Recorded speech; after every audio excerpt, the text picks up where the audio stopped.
Muy buenas noches con todos los que estén escuchando este video. Mi nombre es Salvatore Santillán y yo voy a hacer una breve descripción de los temas que tratamos en este parcial en la materia de argumentación y debate del tercer nivel de Derecho, modalidad online. Los temas que vamos a tratar en este momento, a breves rasgos, son cuatro. El primero, la lógica jurídica; el segundo, la comunicación en lenguaje; el tercero, el problema jurídico; y el cuarto, la prueba de los hechos. En primer lugar, vamos a empezar explicando qué es la lógica jurídica y cuál es la importancia que tiene esta en la argumentación jurídica. Debemos ser conscientes que cuando nosotros estamos en un sistema en el que hay que argumentar, debemos construir nuestros argumentos aparte de una forma predeterminada. Por ello, decimos que la lógica jurídica nace de la lógica formal, refiriéndonos a la estructura del argumento. ¿En qué sentido?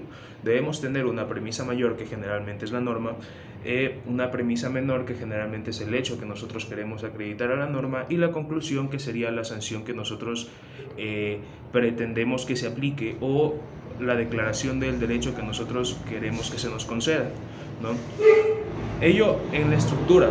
Ahora, además de ello, la lógica jurídica se encuentra de cierta forma estructurada también por la lógica dialéctica, dado que por el principio de contradicción en los principios es normal que existan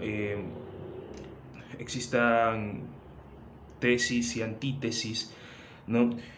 Y ello también tiene que verse de cierta forma relacionado con el materialismo dialéctico, en el momento en el que el juez se encarga de confrontar estas ideas y llegar a una síntesis en el momento de resolver, ¿no? Ello nos indica que, en efecto, tenemos tres partes en la lógica jurídica. Primero, la parte estructural, basada en el silogismo jurídico, que a su vez nace de la lógica formal que yo les expliqué al inicio. La parte dialéctica, especialmente en el materialismo dialéctico, que es de lo que les estaba hablando, del juez que utiliza para resolver. Y la tercera, que es primordial, es esencial, que guarde concordancia con el ordenamiento jurídico, con el marco jurídico vigente, ¿no? Vamos con el siguiente tema. Muy bien, nosotros ya entendimos que existen ciertos parámetros a cumplirse dentro de la lógica jurídica, ¿no? En el tema de la lógica jurídica.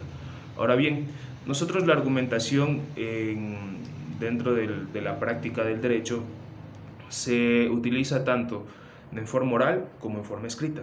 Por ello, la comunicación en lenguaje, amén de ser una herramienta esencial para el correcto funcionamiento de la sociedad, porque nosotros somos seres lingüísticos. En este momento yo estoy transmitiendo a ustedes un mensaje y ustedes están recibiendo, y bueno, no hay forma de hacer retroalimentación por este medio, pero esa es la idea, ¿no? Y al ser una herramienta clave para la convivencia social, es primordial también en el mundo del derecho, cuando nosotros argumentamos de manera verbal y escrita,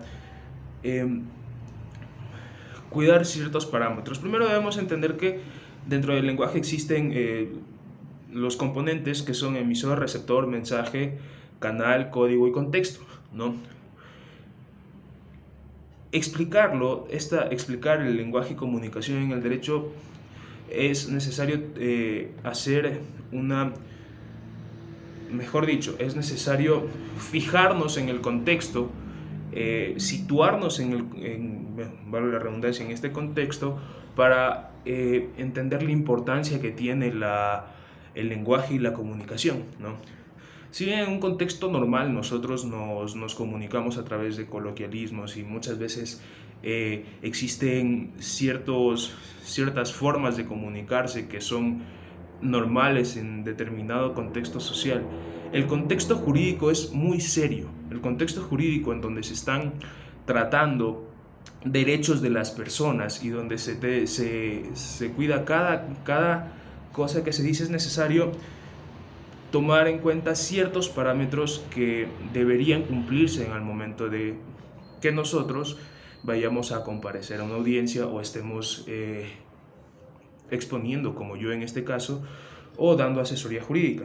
Entonces, el primer consejo que nos da el autor de la lectura que nuestro docente muy gentilmente nos compartió, son 4 parámetros. En primer lugar, conocer bien los conceptos utilizados, ¿no? En segundo lugar, saber expresar las ideas con claridad, ¿no? El tercero, cuidar tanto la comunicación verbal como no verbal. Y el cuarto, la calidad, concreción y claridad de aquello que se está diciendo, ¿no? Conocer bien los conceptos utilizados, obviamente, porque va a haber un intercambio discursivo, y es necesario que se tengan las ideas claras, porque si no podríamos incurrir en ciertos errores argumentativos que podrían, aunque nosotros tengamos la razón, podrían coartar, o de cierta forma, bueno, mejor dicho, podrían coartar nuestro argumento, de cierta forma siendo malo para la defensa que nosotros estamos planteando. Saber expresar las ideas con claridad, muy claro, ¿no? Cuidar la comunicación tanto verbal como no verbal. Necesitamos nosotros tener seguridad de lo que estamos diciendo. Y la calidad, concreción y claridad.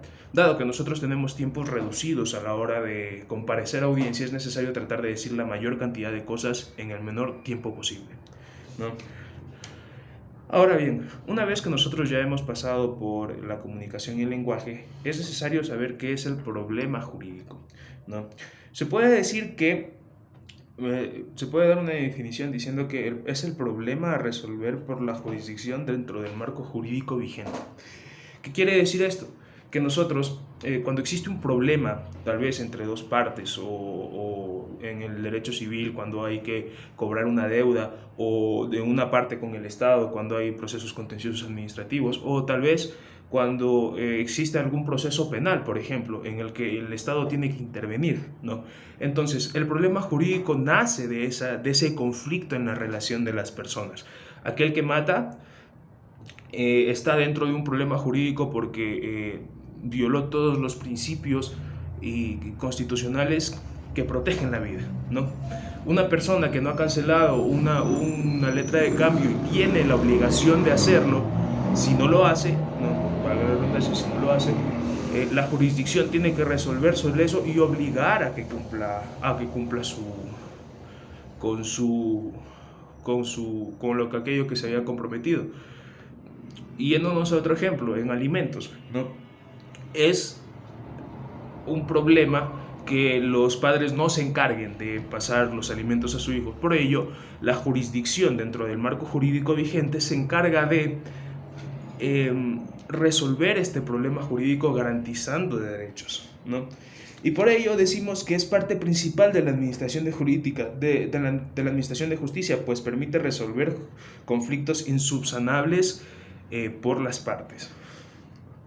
Muy bien, entendemos que en el derecho se basa, mejor dicho, el problema jurídico es el eje estructural de la administración de justicia, porque sin él no existiría, ¿no?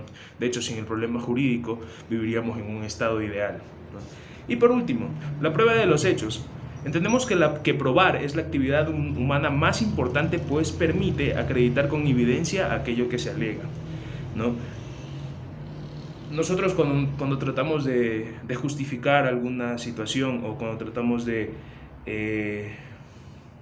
en el conocimiento científico también, cuando se necesitan acreditar ciertos hechos que construyen nuestra hipótesis, es primordial que exista la evidencia. De esta idea en el derecho es primordial, o sea, es esencial, es muy importante que existan pruebas que acrediten aquello que nosotros estamos alegando. ¿En qué sentido? Las pruebas, y esta idea es muy concisa y muy clara, ¿no? Las pruebas es lo que separan las meras suposiciones de la parte fáctica, y es aquello que nos permite ajustar los hechos que nosotros estamos construyendo, nuestra teoría del caso, al marco jurídico vigente, y poder de esa forma que nos garanticen nuestras pretensiones, ¿no? Que nos otorguen nuestras pretensiones. Y eso es todo. Muchísimas gracias por la atención a todos. Espero haberles dado una visión clara de qué más o menos son estos temas, y hasta luego.